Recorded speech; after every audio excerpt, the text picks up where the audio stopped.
अस्सलाम वालेकुम dear students, welcome to my YouTube channel math experts.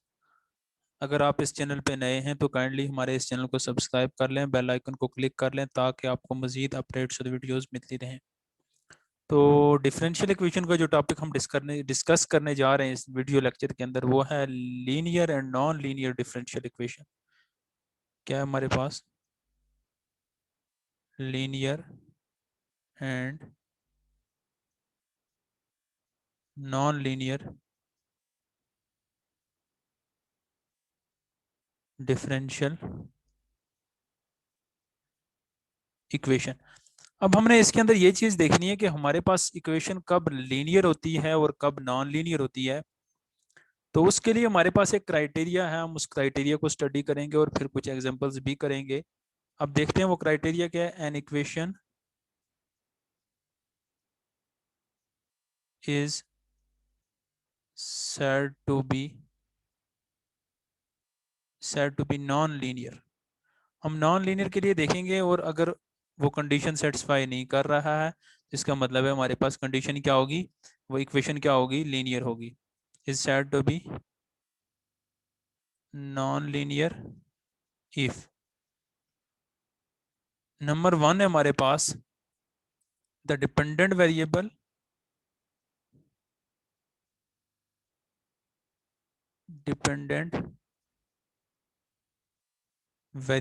y and all of its all of its function sorry derivative, dependent variable और उसके derivative of its derivative क्या, y prime, y double prime और कोई भी derivative हो y n तक। ठीक हो गया। आर ऑफ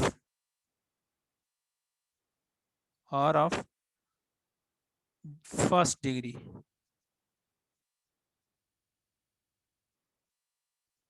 फर्स्ट डिग्री होना चाहिए। इसका मतलब है कि the power of each term, the power of each term involving y is 1। पहली बात क्या हुई कि हमारे पास जो डिपेंडेंट वेरिएबल है हम उसको y ज़्यादातर कंसिडर कर सकते हैं कि y double prime y n उसके डेरिवेटिव और y का जो भी फंक्शन है जो उसको इन्वॉल्व करेगा y को, उसकी पावर क्या होनी चाहिए, 1 होनी चाहिए। ठीक हो गया। y और इसके डेरिवेटिव की पावर 1 होनी चाहिए। The coefficient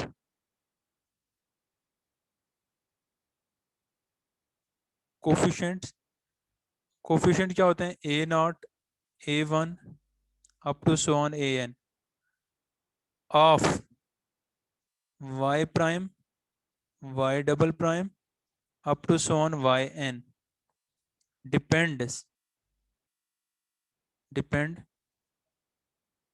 most on independent variable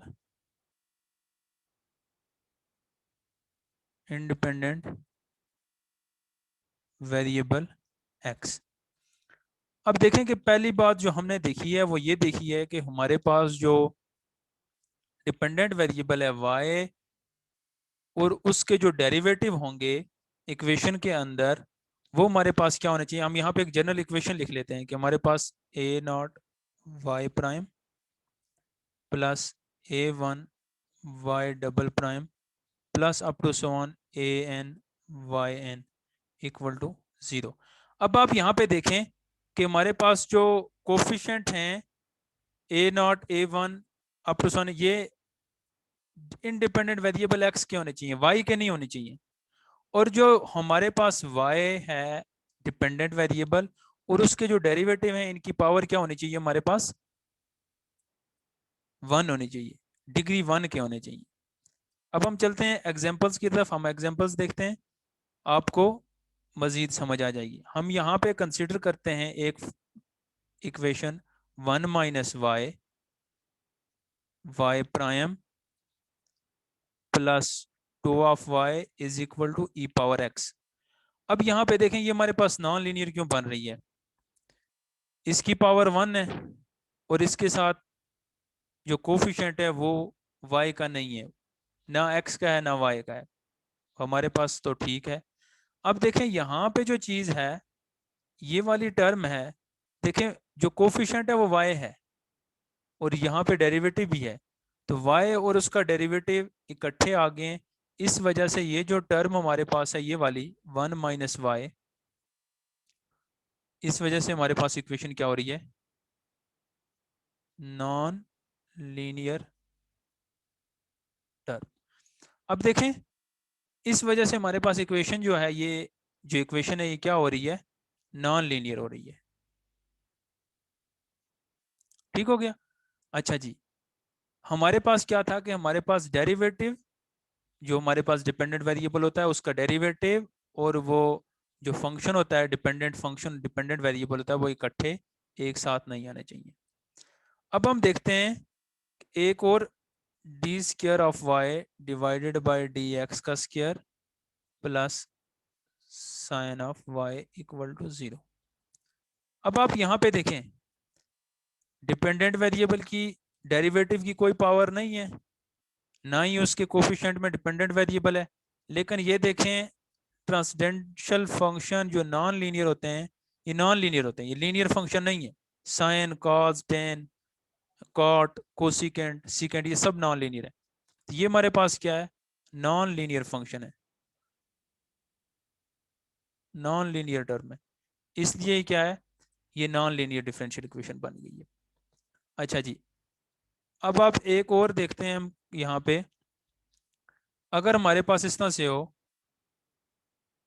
d4 of y divided by d x की power 4 plus y square equal to 0। अब देखें डेरिवेटिव की कोई पावर नहीं है, ठीक हो गया। लेकिन जो हमारे पास डिपेंडेंट वेरिएबल है उसकी एक पावर आ गई है, उसकी पावर कितनी है, हमारे पास 2 है। इसलिए ये जो टर्म हमारे पास है वाई स्क्वायर, इसकी वजह से हमारे पास क्या बन जाती है इक्वेशन, नॉन लीनियर है, नॉन लीनियर टर्म। एक हम और देख सकते हैं यहाँ पे, अगर हमारे पास हम यहाँ पे कंसीडर करते हैं d y by d x का whole square plus y equal to 0। अब देखें यहाँ पे जो हमारे पास डिफरेंशियल इक्वेशन है वो नॉन लीनियर है। क्यों नॉन लीनियर हो रही है, जो डेरिवेटिव है उसकी पावर आ रही है 2। ये देखें इसकी डेरिवेटिव की पावर कितनी आ रही है, 2 आ रही है। इस वजह से हमारे पास क्या है, ये नॉन लीनियर टर्म। मैं आपको यहाँ पे बता देता हूँ कि एक समरी की फॉर्म में मैं आपको यहाँ पे बताता हूँ। आपने बड़ा ख्याल रखना है, बहुत सारे एग्जाम्स में पूछा जाता है एमसीक्यूज में कि हमारे पास यहाँ पे लीनियर और नॉन लीनियर डिफरेंशियल इक्वेशन कौन सी है, उसको हमने फौरन बताना होता है।